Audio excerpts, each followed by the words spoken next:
En este video se desarrolla la resolución de placas planas mediante la teoría de las líneas de rotura, correspondiente a la asignatura de Estructuras 4 de la carrera de Ingeniería Civil de la Facultad de Ingeniería de la Universidad Nacional de La Plata. El presente video no sustituye al apunte del tema disponible en el CIAF. Comenzaremos realizando una revisión del comportamiento elastoplástico real de un material sometido a un estado de tensiones uniaxial, como podría ser, por ejemplo, el ensayo a tracción de una barra de acero.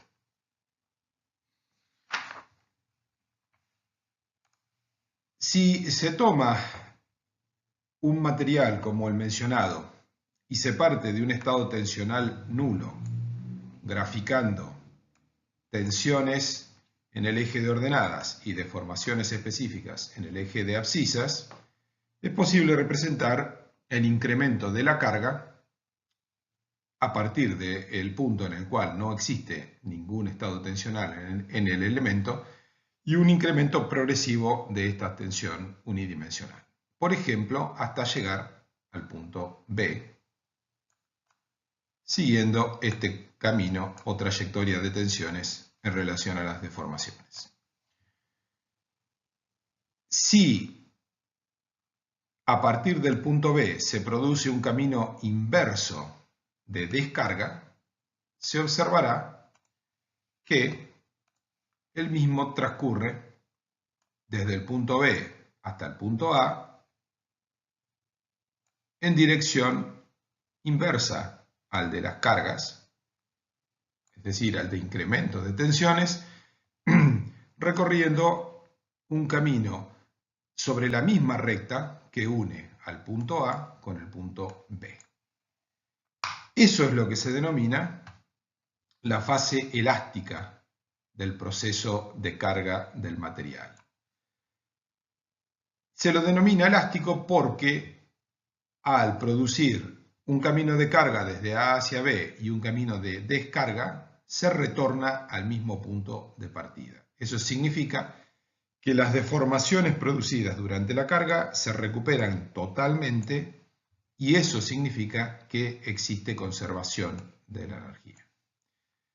Toda la energía elástica acumulada en el camino de carga desde el punto A hasta el punto B estaría representada por el área de este triángulo que tenemos aquí. Esa es la energía elástica acumulada por el proceso de carga. Al realizar el proceso de descarga, toda esa energía es recuperada o devuelta de alguna manera. Eso es lo que se denomina conservación de la energía. Es un proceso conservativo. ¿Hasta qué punto en la curva de tensiones y deformaciones del material se observa este comportamiento elástico? Es decir, ¿cuál es la extensión de la fase elástica? Experimentalmente se encuentra que eso sucede hasta este punto que tenemos aquí. Es importante recalcar que no es necesario, no es obligatorio que la curva que une el punto de carga nula con el límite de la fase elástica sea una recta. Puede ser una curva siempre que las deformaciones se recuperen y que la trayectoria de incremento de tensiones y la trayectoria opuesta de decremento de tensiones discurran sobre la misma curva, eso será una fase elástica. La clave es la conservación de la energía. Como decíamos, hasta este punto se va a observar ese comportamiento y la tensión que corresponde a ese punto se denomina límite de fluencia. A partir de allí pasamos al comportamiento que vamos a graficar en la figura de la derecha.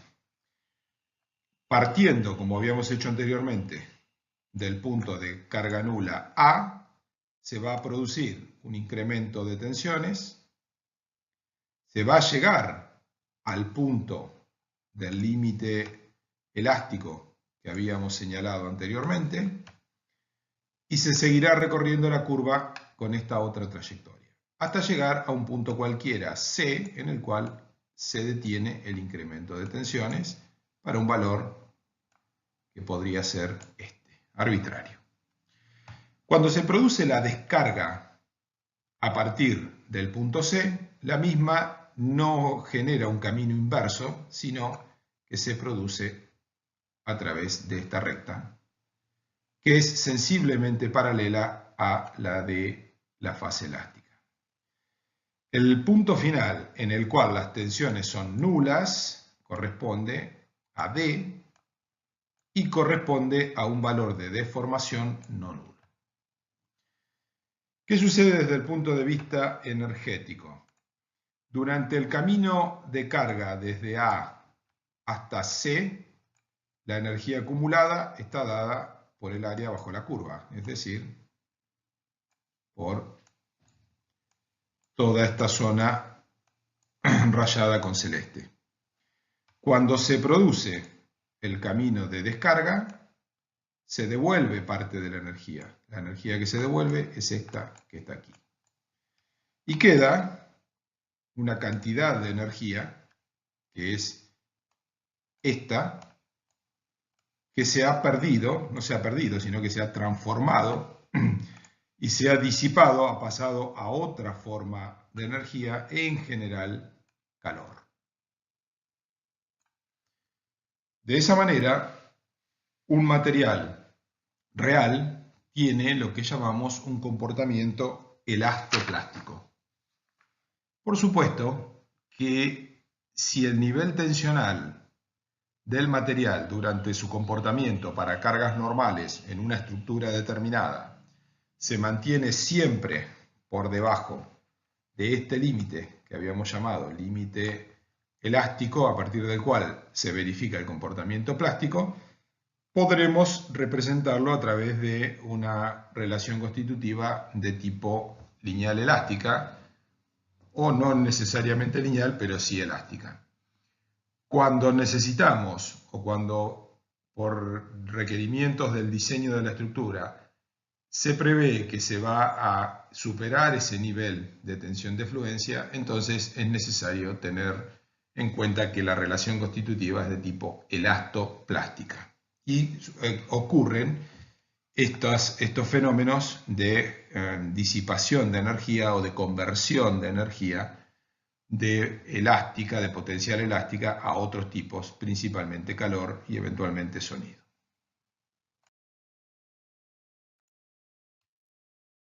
El comportamiento que analizamos anteriormente es real. Para comenzar a trabajar con los modelos matemáticos con los que vamos a abordar el tema, vamos a idealizar ese comportamiento. Y vamos a analizar primero esa idealización para el ensayo de tracción o compresión, pero en general se estudia el de tracción, en el cual las tensiones son unidimensionales.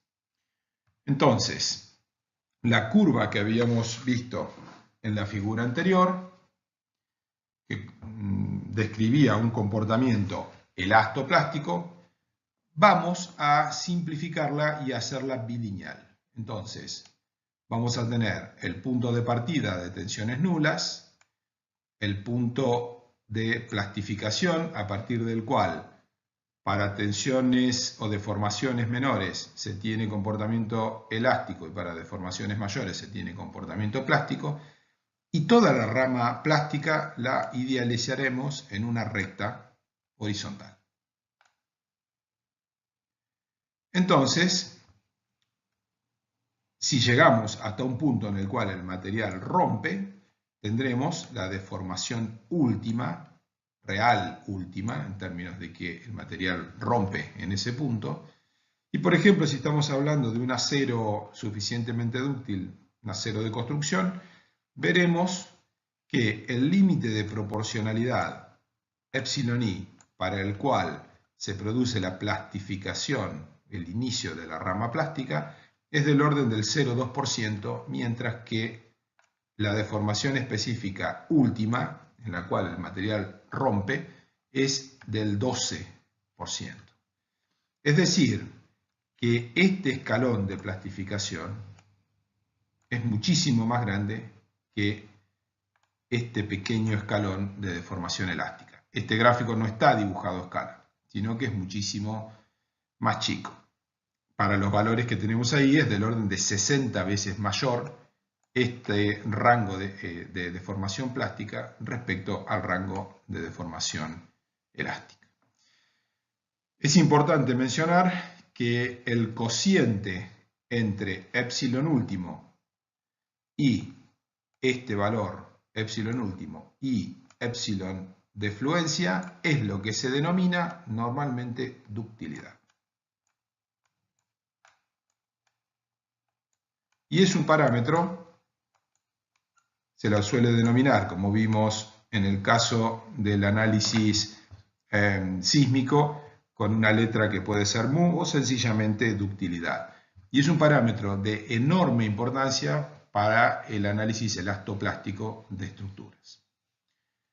Considerando que la relación entre el rango de deformación plástica y el rango de deformación elástica es muy grande, y si dibujásemos este gráfico a escala, obtendríamos una figura más parecida a la de la derecha. Entonces, lo que se hace es simplificar el comportamiento y hacerlo rígido plástico, en el cual toda la rama de comportamiento elástico es directamente vertical.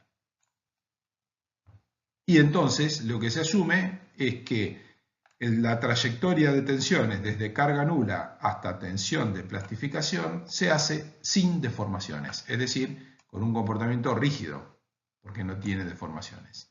Y que de ese comportamiento rígido, en el punto en el que se produce la plastificación, se pasa a un comportamiento perfectamente plástico, en el cual las deformaciones aumentan sin aumentar las tensiones. En ese sentido es igual al comportamiento del material elastoplástico.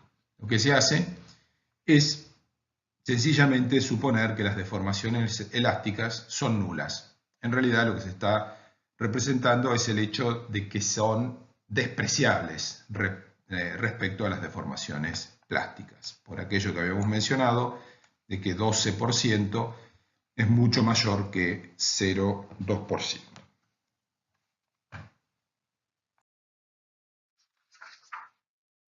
Los criterios de plastificación, en general, cuando se pasa a 3 dimensiones, cobran mayor complejidad desde el punto de vista matemático y no serán abordados en este curso. Se estudiaron con mayor detalle en cursos anteriores, en estructuras 2, en general para algunos materiales con un comportamiento generalmente bastante ideal. También se abordan criterios de plastificación en 3 dimensiones en asignaturas tales como geotecnia. Por lo tanto, este conocimiento en general está bastante desperdigado a lo largo de toda la carrera y nada más vamos a mencionar con relación al análisis de tensiones en 3 dimensiones que hicimos tempranamente en nuestro curso de estructuras 4, que la descomposición del tensor de tensiones que realizáramos en aquel momento en su componente hidrostática y su componente desviadora, y entonces decíamos que el tensor de tensiones se componía del tensor hidrostático más el tensor desviador o desviante, tiene una relación directa con los criterios de plastificación en 3 dimensiones, que a veces se denominan también criterios de rotura en 3 dimensiones. El modo en que se produce esta dependencia es diferente según el tipo de material. Si tenemos un material puramente cohesivo como el acero o un material muy cohesivo como puede ser un material geotécnico cohesivo como puede ser una arcilla, entonces se encuentra en el límite que la plastificación depende principalmente y en algún caso únicamente de la componente desviadora del tensor de tensiones.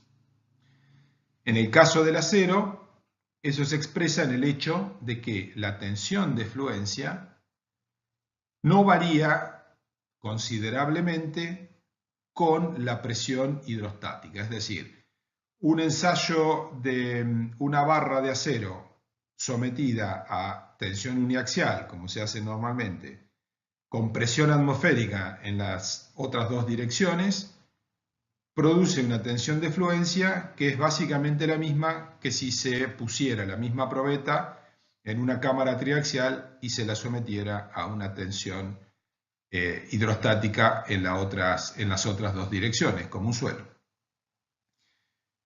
Eso es lo que significa que sea puramente cohesivo. Con una arcilla puede pasar más o menos lo mismo, pero como no es puramente cohesiva, en general hay un aumento en el requerimiento tensional de fluencia o de plastificación con la compresión en las otras dos direcciones. Cuando vamos a los materiales que se denominan friccionales, típicamente suelos con fricción como arenas y también el hormigón simple. El hormigón simple es un material friccional, pero con un valor de cohesión muy alto, dado por el cemento. Si uno le saca el cemento al hormigón, se queda con una grava, arena y elementos más gruesos, que es un material friccional. Con el cemento le agregamos cohesión y por eso las altas prestaciones del hormigón respecto a los suelos. En realidad es un suelo friccional con una alta cohesión provista de manera artificial a través del cemento. En este caso, la plastificación se produce a partir de la componente desviadora del tensor de tensiones, pero de un modo que varía con sigma n. Y el ejemplo más simple es la ley de fricción o la ley de roce de Mohr-Coulomb. Cuando nosotros tenemos un material que tiene una alta compresión, un alto confinamiento, es necesario una mayor tensión de corte para producir el deslizamiento. Lo mismo pasa con un bloque y el roce que aumenta con la componente normal. Entonces, ese es el tipo de comportamiento muy simplificado y descrito de manera muy conceptual de un material de tipo friccional, en el cual para producir la plastificación es necesario incrementar el valor de la componente desviadora del tensor de tensiones, pero a medida que aumenta el tensor hidrostático es necesario tener un valor mayor de la componente desviadora para producir esa plastificación. El comportamiento del material en un punto influye, por supuesto, el comportamiento de una sección. En nuestro caso, por tratarse de placas cuyo mecanismo de transferencia de cargas es principalmente la flexión, vamos a analizar el comportamiento de la plastificación en una sección de acero que, por ejemplo, puede ser rectangular como esta que señalamos aquí. Vamos a estudiar el comportamiento de la sección completa a partir de un diagrama momento-curvatura. El comportamiento elástico de una sección como esta, flexionada, predice una relación lineal entre momentos y curvaturas a partir de la ecuación de la viga de Bernoulli. Pero entre las hipótesis de funcionamiento de la viga de Bernoulli está un material elástico y lineal que nunca se plastifica, es decir, que en rigor tendría una capacidad, una tensión infinita, no se rompería nunca. Sin embargo, ahora estamos analizando el fenómeno de la plastificación, es decir, una relación constitutiva en el material que no tiene una resistencia infinita, sino que en un cierto nivel tensional, denominado de fluencia, no es capaz de tomar más carga. Entonces, lo que vamos a hacer es analizar la sección rectangular, esta de referencia, sometida a un momento flector, que está graficado en este eje, y vamos a comenzar desde un nivel de solicitación nula, incrementando ese momento flector. Entonces, cuando tenemos momento nulo, lo que tenemos es que las tensiones en la sección transversal que vamos a ver en este diagrama valen 0. Es decir, estamos en este punto, tanto en fibra superior como en la fibra inferior. Si comenzamos a incrementar el momento flector, llegamos hasta este punto que tenemos aquí, en el cual el material todavía no ha llegado a su límite de fluencia. Y esa situación sería una tensión máxima en fibra superior definida por este punto, una tensión en fibra inferior definida por este punto, y una distribución lineal en altura de la sección, que sería esta curva, esta línea que tenemos aquí.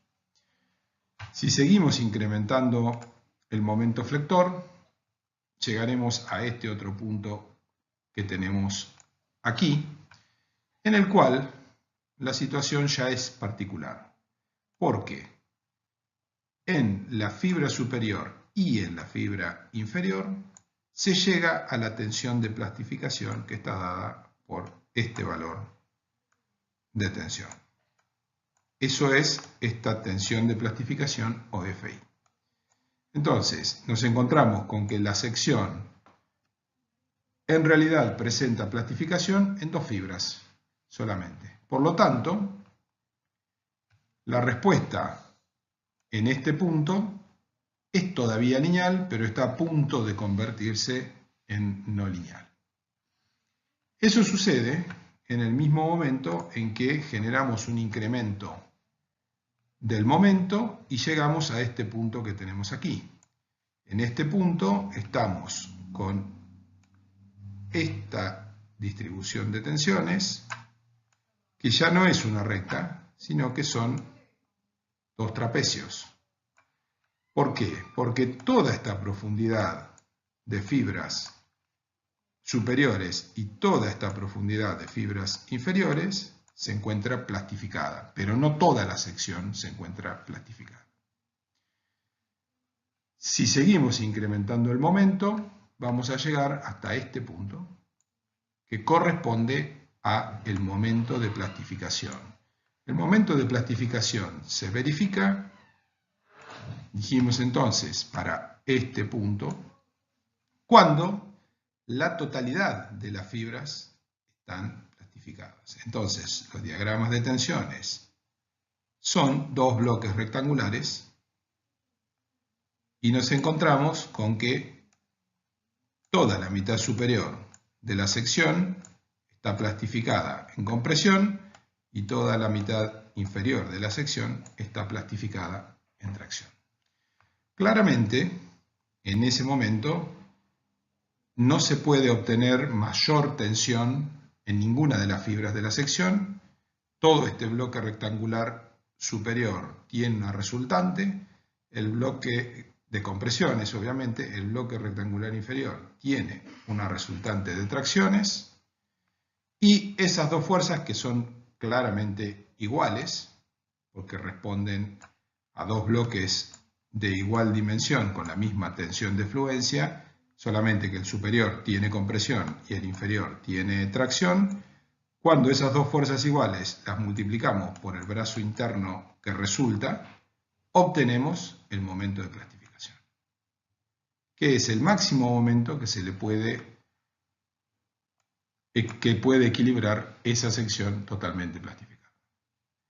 A partir de ahí se forma lo que se denomina una rótula plástica. ¿Por qué es una rótula plástica? Porque tiene el valor del momento interno que es capaz de equilibrar limitado a m de plastificación, pero sin embargo, desde que se forma ese estado de plastificación, puede seguir deformándose, puede seguir generando curvatura hasta un valor en el cual la sección se rompe. Esto sería último. Es decir, es cuando literalmente la sección, las fibras de esta sección, seguramente comenzando por las inferiores, que son las que tienen mayor deformación específica, van a generar esa rotura. Entonces, el comportamiento en flexión con plastificación termina generando una respuesta que es morfológicamente algo parecida al comportamiento del material solo, que es el del acero solo. Si se observa esta curva, momento-curvatura, este diagrama de momentos y curvaturas, y se lo compara con el diagrama tensiones-deformaciones, que es la respuesta del material a nivel de fibra, no de sección, se ve que morfológicamente presentan siempre un tramo en el cual hay respuesta elástica y luego otro tramo como mínimo en el cual hay respuesta puramente plástica. Esto es lo que sucede con el acero. Sin embargo, en nuestro análisis de placas por líneas de rotura, si bien podemos encontrar placas de acero, lo que vamos a estudiar con mayor frecuencia son placas de hormigón armado. Por lo tanto, es necesario analizar el comportamiento de flexión con plastificación en una sección de hormigón armado. Sección de hormigón armado no tiene el mismo material trabajando a compresión que a tracción. De hecho, la colaboración del hormigón es básicamente a compresión y la colaboración de la armadura del acero es básicamente a tracción. Entonces, cuando se toma una sección rectangular como la anterior, y esto veámoslo rápidamente porque se estudia mucho mejor en hormigón, para momentos pequeños puede haber un comportamiento homogéneo, sin fisuración, pero tan pronto como se fisura el hormigón, la respuesta es de un bloque comprimido de hormigón y de una fuerza de tracción en la armadura. Básicamente, si analizamos el diagrama momento-curvatura, como se dijo anteriormente, nos vamos a encontrar con que hay una respuesta lineal o bilineal. Se tiene, en primer lugar, una respuesta lineal hasta que se fisura la sección, que es cuando trabaja como homogénea y de hormigón. Al momento de fisurarse se genera una pérdida de rigidez que se trasunta en esta variación de la pendiente de esta recta con respecto a la anterior. Y hay un punto importante y característico que es cuando se llega al momento para el cual la armadura entra en fluencia, que está dado por un equilibrio interno de la sección que se puede representar por el hormigón comprimido con una distribución triangular de tensiones, que es lo que vemos aquí arriba, y el acero con su fuerza igual a la sección de acero por la tensión de fluencia del acero. El equilibrio interno de esta sección corresponde a M sub I. Sin embargo, igual que pasaba en la sección de acero, el hecho de que un elemento de la sección entre en fluencia, como en este caso la armadura, no significa que toda la sección sea plastificado, sino que luego empieza a recorrerse un camino con menor rigidez, pero de transición hasta que se llega a lo que se puede considerar el verdadero momento máximo de esa sección de hormigón armado, que se denomina M nominal, para el cual también el hormigón tiene una distribución en la cual todas las fibras están igualmente solicitadas. Y abajo la armadura también está en términos generales influencia. Esta descripción es muy general, los detalles específicos del comportamiento del hormigón armado se estudian en la asignatura correspondiente. Cuando se analiza esta curva, que conceptualmente es así, que tiene también un momento máximo de capacidad o de plastificación, que se denomina momento nominal, para secciones de hormigón con diferente cantidad de acero, se observa que la respuesta varía en función de la cantidad de acero. Entonces, veamos por ejemplo el diagrama momento-curvatura para una sección que tiene una cierta cantidad de acero y que resiste cerca de 77 kN, y para una sección que tiene 3 veces más acero, que es esta inferior, que resiste unos 212 kN, que está por aquí. Entonces, la sección del diagrama superior tiene menos acero que la sección del diagrama inferior y por lo tanto tiene menos resistencia, pero sin embargo vemos que tiene mayor ductilidad. Acuérdese que la ductilidad, lo vimos hace unos minutos, es el cociente entre la máxima deformación en rotura, medida como deformación específica de una fibra o como curvatura de una sección, y el valor para el cual se supone que nominalmente entra en fluencia. Entonces, este escalón, en realidad, en rigor, es este valor de aquí dividido este valor de aquí, pero esta longitud es una medida de esa ductilidad de la sección y vemos que en esta sección con menos armadura hay más ductilidad que en esta otra sección que tiene más armadura. Entonces, en el hormigón armado el comportamiento, la ductilidad es un factor o es una propiedad que depende de la cantidad de armadura cuando estamos hablando de secciones sometidas a flexión pura y que en realidad hay que analizar con bastante cuidado y a la luz de los conocimientos del hormigón, de la teoría del hormigón armado, no tan ligeramente. En cualquiera de los dos casos, ya sea acero u hormigón, vamos a realizar una simplificación tal como hicimos para tracción simple y vamos a asumir un comportamiento de tipo rígido plástico. Entonces, en el diagrama de momento y curvatura, que se supone define el comportamiento interno de la sección, vamos a asumir que desde momento nulo hasta directamente el momento de plastificación si es acero o el momento nominal si es hormigón, no hay curvaturas. Es decir que el material funciona como infinitamente rígido hasta el momento que llega a su valor nominal de plastificación.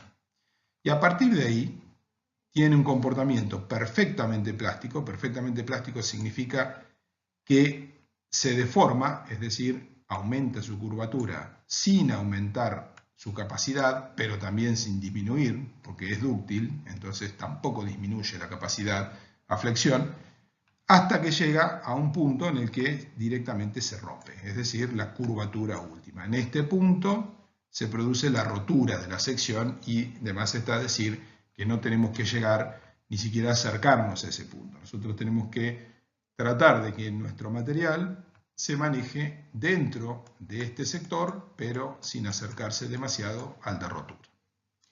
Entonces, lo que significa esto es que una sección que no llegó al momento de plastificación no se curva y que una sección que llegó al momento de plastificación se convierte en una especie de rótula plástica, en la cual el giro no se produce sin incremento de momento dentro de esa articulación. Y vamos a ver que en la teoría, en la formulación de la teoría de las líneas de rotura, esto tiene una importancia fundamental desde el punto de vista geométrico y cinemático. Habiendo realizado ya el análisis del comportamiento a nivel de sección, vamos a recordar los teoremas de análisis plástico. Los teoremas de análisis plástico permiten el estudio del comportamiento de estructuras completas, como en este caso lo vamos a hacer con placas y como se hizo en estructuras 2 y en estructuras 3 con estructuras de barras, bajo hipótesis que no son las del análisis lineal elástico, sino que se considera la posible plastificación del material, pero de manera localizada, no de manera generalizada, sino localizada. Lo vamos a restringir a ese tipo de plastificación en determinados sectores que son las rótulas plásticas o otros elementos que en las placas ya vamos a estudiar. Pero recordemos qué decían los teoremas de análisis plástico, arrancando o comenzando por las hipótesis, que son muy importantes.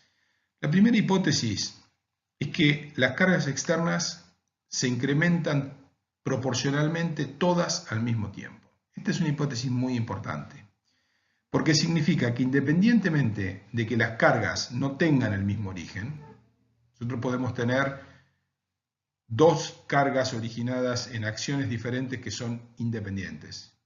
Entonces, la realidad es que no tienen por qué incrementarse proporcionalmente al mismo tiempo.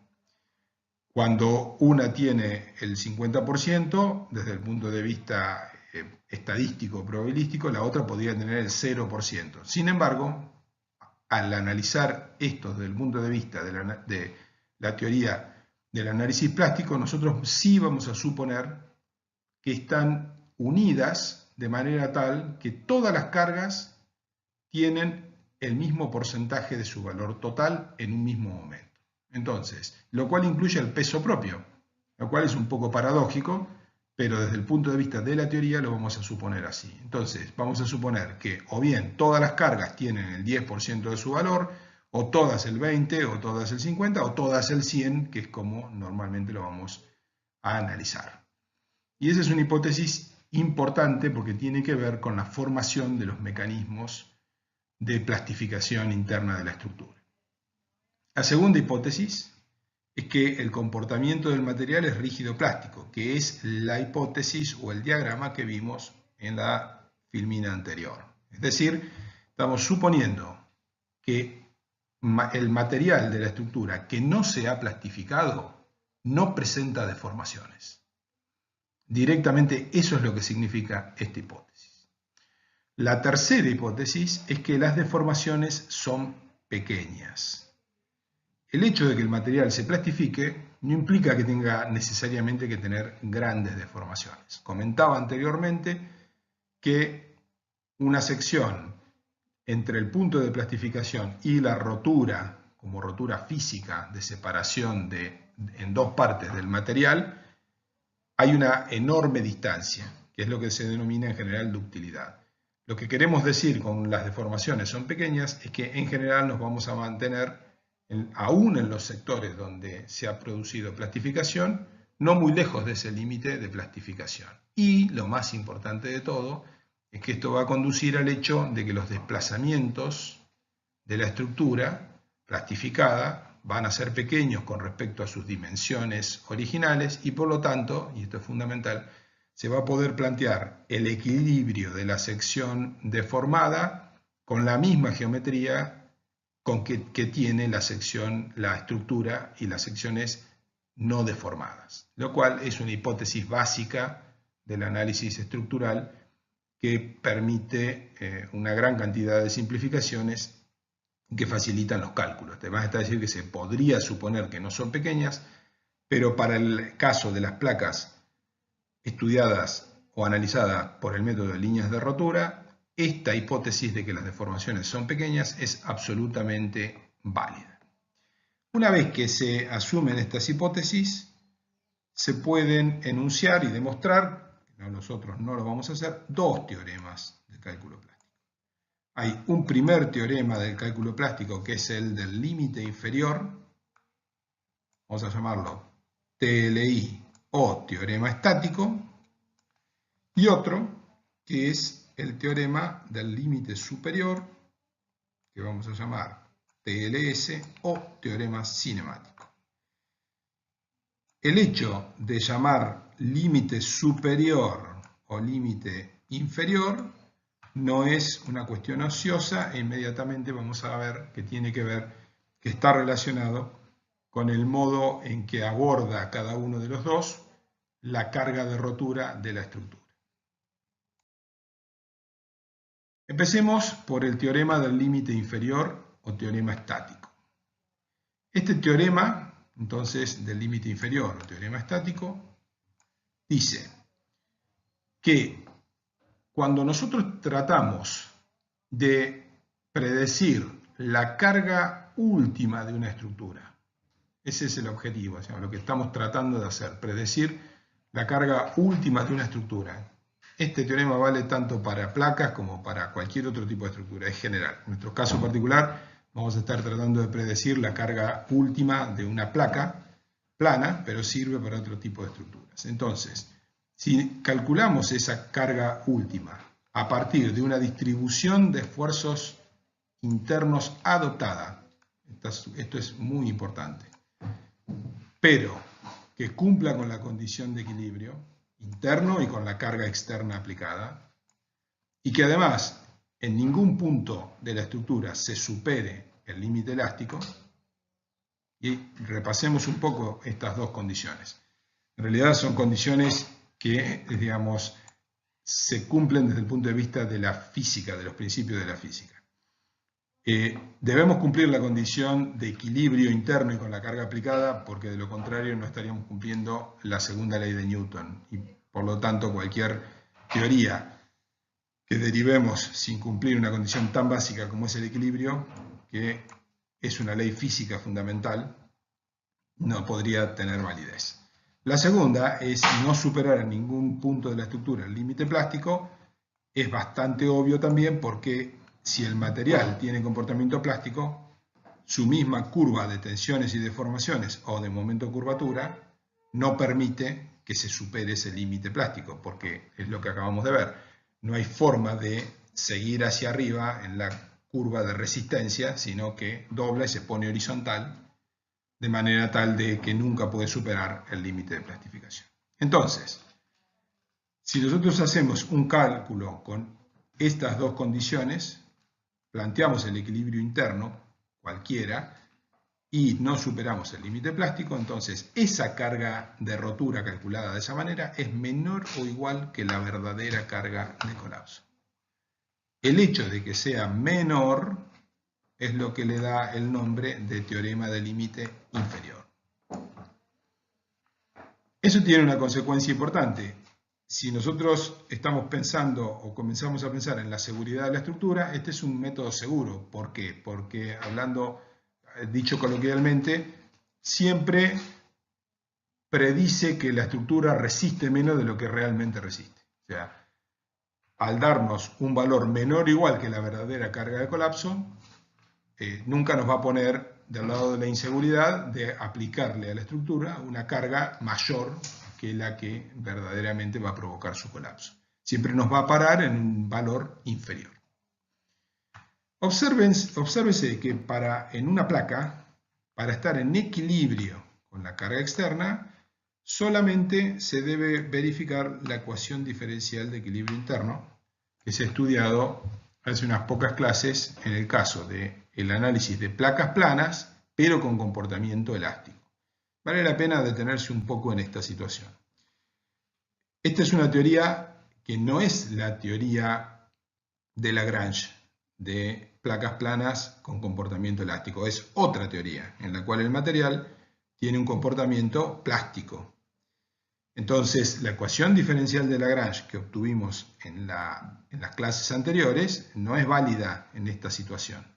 Pero, si recuerdan de las clases anteriores, para llegar a la ecuación de Lagrange, anteriormente se pasaba por una ecuación diferencial de equilibrio de la placa, que era exactamente esta que escribo acá.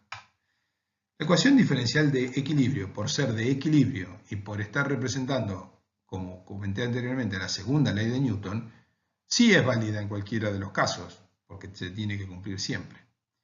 Lo que pasa es que en la teoría, en el teorema del límite inferior del cálculo plástico, es la única ecuación que hay que respetar. Mientras que en la teoría de placas planas por método elástico, se seguía adelante y se llegaba a la ecuación de Lagrange, que era más compleja que esta.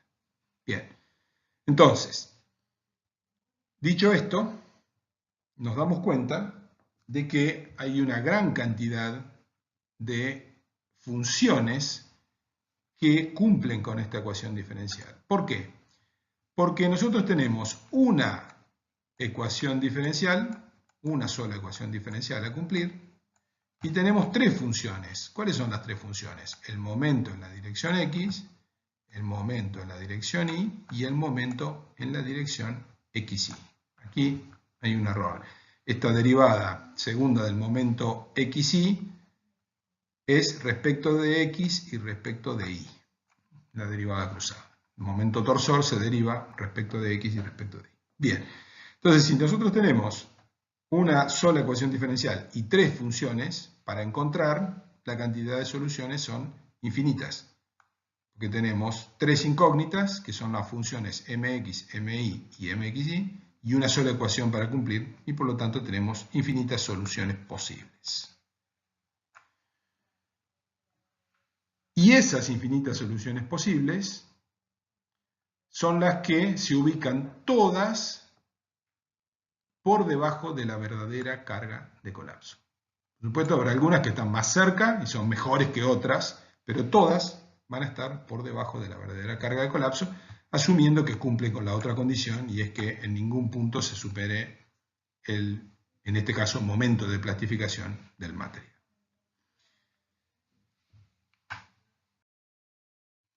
Por ejemplo, si nosotros planteáramos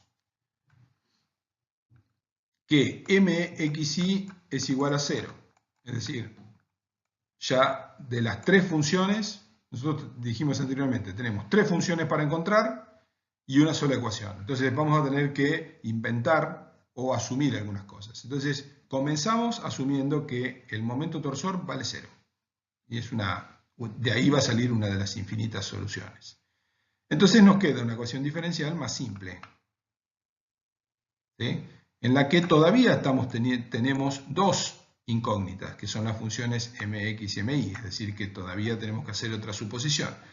Entonces, vamos a suponer que tenemos que también la función mi vale 0, es decir, estamos anulando en la placa los momentos torsores y los momentos en una dirección.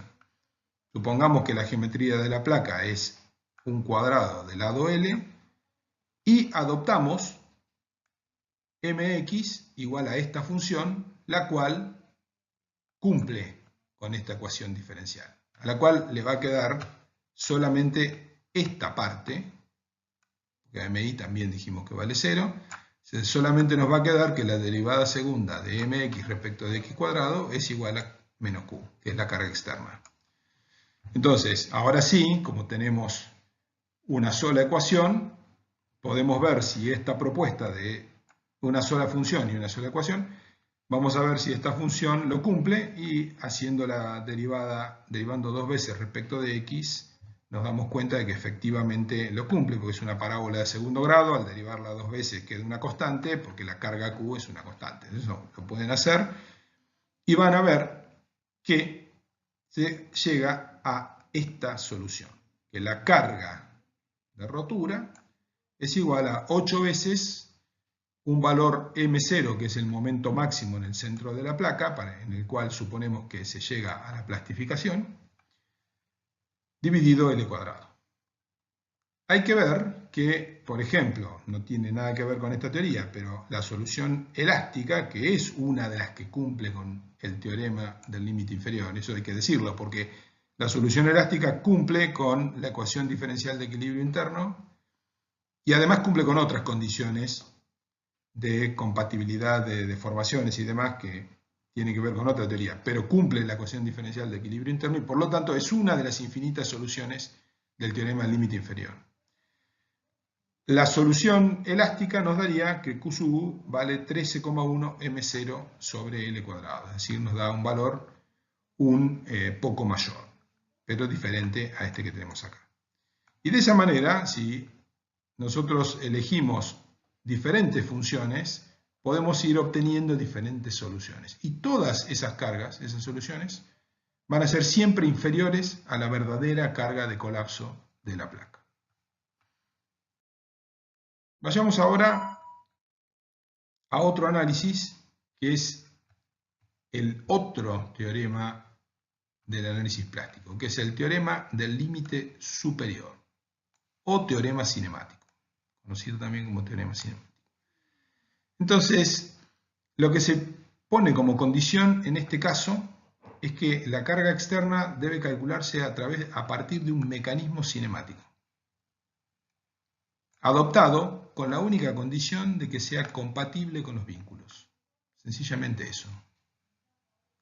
Nada más, es decir, que cinemáticamente no sea incompatible con los vínculos y tampoco sea compatible internamente.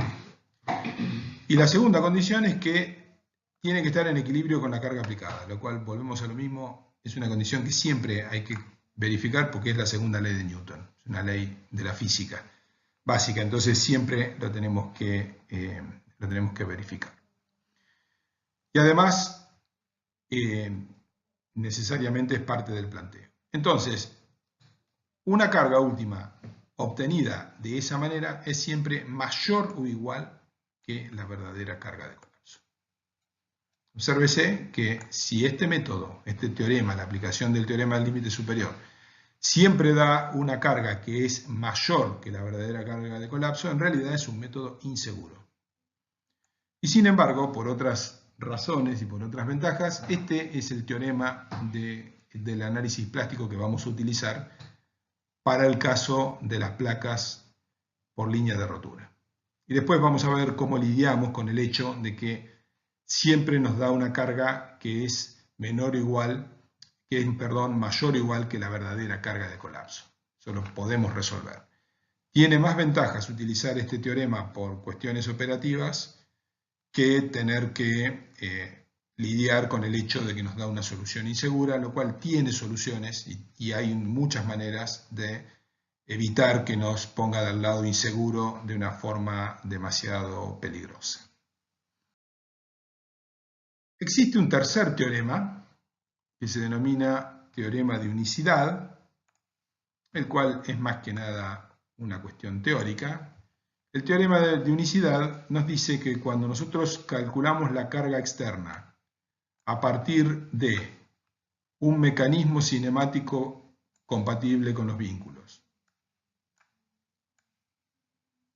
que además esté en equilibrio con la carga externa aplicada y en equilibrio interno, y que además no supere en ningún punto el límite plástico, observen que lo que estamos haciendo es cubrir todas las hipótesis de los dos teoremas anteriores, del teorema del límite inferior y del teorema del límite superior.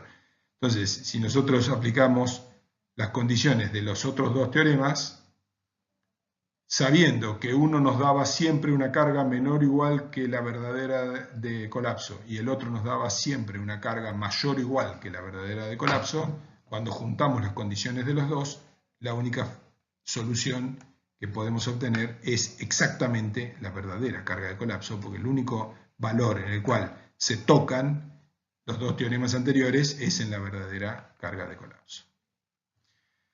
Esto tiene una interpretación más simple desde el punto de vista práctico, más que teórico como un teorema, y es que si nosotros aplicamos el teorema del límite superior y el teorema del límite superior y obtenemos una carga que coincide en ambos teoremas, entonces esa es la verdadera carga de colapso. ¿Por qué? Porque uno de los dos aproxima la verdadera inferiormente, el otro la aproxima superiormente. El único punto en el que se encuentran es cuando se tiene la verdadera carga de colapso. Entonces, la carga dada por el teorema del límite superior es siempre mayor o igual que la verdadera carga de colapso. La carga dada por el teorema del límite inferior es siempre menor o igual que la verdadera carga real. Y cuando coinciden es porque se ha encontrado la verdadera carga de colapso de la estructura. Vamos a pasar ahora a un análisis ya más concreto, más práctico, de las placas. Dijimos que íbamos a aplicar el teorema del límite superior, y el teorema del límite superior estaba relacionado con la definición de un mecanismo cinemático en la rotura. ¿Qué es lo que se hacía cuando se analizaba una viga o una estructura de barras? Por el método plástico, el mecanismo cinemático se generaba a partir de rótulas, porque eran elementos lineales. En un elemento plano, como es una placa, el mecanismo cinemático no se va a poder producir a partir de elementos puntuales, como son las rótulas, sino que tendrá que haber una extensión dimensional. Si para estructuras unidimensionales de barras el mecanismo cinemático se define a partir de puntos de plastificación, para estructuras bidimensionales como son las placas, el mecanismo cinemático se producirá a partir de líneas de plastificación. Hay un avance, se suma una dimensión en ambos casos. Una dimensión más para la estructura, una dimensión más también para los elementos que se plastifican y permiten generar el mecanismo cinemático. Una cuestión de gran importancia es el hecho de que el comportamiento experimental avala el planteo. Estamos viendo aquí unas placas de unos ensayos realizados hace más de un siglo por Johansen, en el cual él, en esos ensayos lo que hizo fue generar placas de hormigón armado y cargarlas de manera tal que se simulaba una carga uniforme. Analizó muchos casos de carga, pero esta foto es por una carga uniforme. Y entonces estamos viendo aquí, ya cuando se produjo el colapso de la estructura, una foto de la cara superior y una foto de la cara inferior, de esta placa de Johansen, que fue un poco el padre de la teoría de líneas de rotura en placas. Y acá lo que vemos es que hay algunas fisuras por aquí, en la cara superior, muy pocas. Claro, digamos, al estar cargada superiormente, las principales fisuras aparecen en la cara inferior. ¿Ven? Y esto que está aquí son fisuras aquí, fisuras aquí, fisuras. Son estas líneas. Los puntitos que se ven ahí no son fisuras, sino que son puntos de control en los cuales medían desplazamientos. Tienen pequeños números y ahí se controlaba. Las fisuras están aquí. Entonces, lo que se tiene es un patrón difuso de fisuración, pero que genera una figura. En realidad, lo que nosotros tenemos, el comportamiento real, es que las zonas de plastificación son difusas, pero no difusas en toda la placa, sino difusas en unos sectores bien determinados, que son estos que están aquí. Entonces, en todos estos sectores se generan fisuras de importancia. Fuera de los mismos también hay algunas fisuras, pero no tan importantes como aquí. Entonces se tiene esta situación. Hay zonas de fisuración difusa. Para desarrollar nuestra teoría, nosotros vamos a concentrar la fisuración de esas zonas difusas en líneas.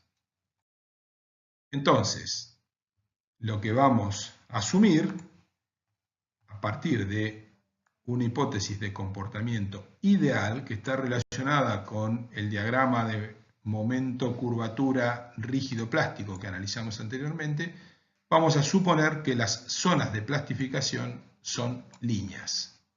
Y a esas líneas las vamos a llamar líneas de rotura, lo cual da origen, obviamente, al nombre de la teoría con la que estamos analizando las placas. Entonces ahora lo que estamos haciendo es esas zonas difusas que tomaban fisuras desde aquí hasta aquí, lo estamos concentrando en una línea, que es esto. Esta línea aquí, y es una línea geométrica, o sea, no es una línea que tiene ancho, y son las líneas azules que están ahí. Eso tiene consecuencias importantes desde el punto de vista cinemático, es decir, desde el punto de vista de lo que va a ser el planteo del mecanismo cinemático. Las condiciones para el mecanismo cinemático son las siguientes. Son condiciones de tipo mecánico y de tipo, pero que tienen una consecuencia geométrica. Vamos a suponer que en las líneas de rotura, que son las líneas azules, el acero se encuentra en fluencia y, lo más importante de todo, se alcanza el momento de plastificación. Es decir, que estamos en el diagrama momento curvatura que vimos hace unos minutos, estamos en la zona horizontal. El momento de plastificación o momento nominal, como lo llamábamos en el hormigón, y a ese valor lo vamos a denominar, le vamos a dar un nombre dentro de esta teoría, que es M minúscula cuando es positivo y M minúscula prima cuando es negativo. Y en el desarrollo de la teoría, eso luego se puede corregir, pero nosotros vamos a suponer que M es igual a menos M', es decir, que el valor absoluto del momento positivo de plastificación es igual al valor absoluto del momento negativo de plastificación. Esto es estrictamente así si tenemos una placa de acero de espesor constante. El acero, digamos, que el momento sea positivo o negativo, va a conducir al mismo momento de plastificación. Si estamos hablando de hormigón armado, deberíamos tener la misma armadura en la cara inferior que en la cara superior. Bien. Vamos a suponer también, en caso del hormigón armado, que la armadura es uniforme y por lo tanto ese momento es constante a lo largo de toda la línea de rotura. Absolutamente de toda la línea de rotura. La segunda hipótesis es que las deformaciones elásticas son despreciables frente a las plásticas y por lo tanto el comportamiento es rígido plástico. Eso es una hipótesis que ya habíamos hecho anteriormente, ya lo habíamos explicado. Entonces, el hecho, y esto es muy importante en el planteo del mecanismo cinemático, o sea, en la geometría de la configuración de rotura de la losa. Los subsectores de losas que están separados por líneas de rotura, es decir, esto que tenemos aquí, estos sectores que tenemos aquí, lo que está entre las líneas azules, se mantienen planos. Y si estos sectores se mantienen planos, entonces, y esto es lo más importante, las líneas de rotura son rectas. ¿Por qué? Porque la intersección de planos es una recta. Si nosotros supusiéramos que hay curvatura en los sectores pintados de amarillo entre las líneas de rotura, esos no serían planos, sino que serían curvas espaciales y por lo tanto las líneas de rotura no serían rectas. Y eso nos complicaría muchísimo el planteo de la resolución. ¿Es válida esta suposición? Sí, es absolutamente válida, porque por supuesto que esos subsectores tienen alguna curvatura, pero es despreciable. Eso implicaría que las líneas de rotura, en lugar de ser rectas, son líneas curvas, pero con un radio de curvatura muy grande, es decir, muy parecidas a rectas, y que el resultado final sería básicamente el mismo que si suponemos que son rectas, pero con mucha más complicación matemática. Bien, entonces, en definitiva, lo que nosotros tenemos aquí es para una placa rectangular en la cual tenemos apoyos en los cuatro bordes. Supongamos que tenemos apoyo aquí, en los cuatro bordes tenemos apoyos que pueden ser apoyos simples o empotramientos, no interesa mucho desde el punto de vista del mecanismo cinemático de rotura, lo que importa es que no pueda descender la placa ahí. Y entonces lo que tenemos a partir de eso es que se generan ejes de rotación de los subsectores de placa. Esos ejes de rotación son los que nos van a permitir definir el mecanismo de rotura de la placa. Entonces, pasando en limpio lo anterior, vemos que tenemos en azul las líneas de rotura, entonces, que son rectas, y tenemos en rojo los ejes que tenemos acá, que son líneas rectas, pero son líneas rectas por la definición de los ejes, de los apoyos de la placa. Este es un caso particular en el cual tenemos apoyos rectos de la placa. Luego vamos a ir analizando la situación en la cual tenemos otro tipo de apoyos. Los apoyos rectos son los que permiten analizar con mayor facilidad el mecanismo de rotura, porque cuando tenemos apoyos rectos se realiza o se puede generar una definición unívoca del mecanismo de rotura a partir de la ubicación de los ejes, las líneas de rotura y los ángulos de giro θ. Este es un mecanismo de rotura de esta placa. ¿Es el único posible? No. Vamos a ver que hay muchos mecanismos de rotura posibles, pero no todos los mecanismos de rotura son geométricamente compatibles. ¿Qué significa geométricamente compatibles? Significa que cumplen con la condición de que a lo largo de estos ejes, que son los apoyos, no hay descensos, que es la condición que genera un apoyo.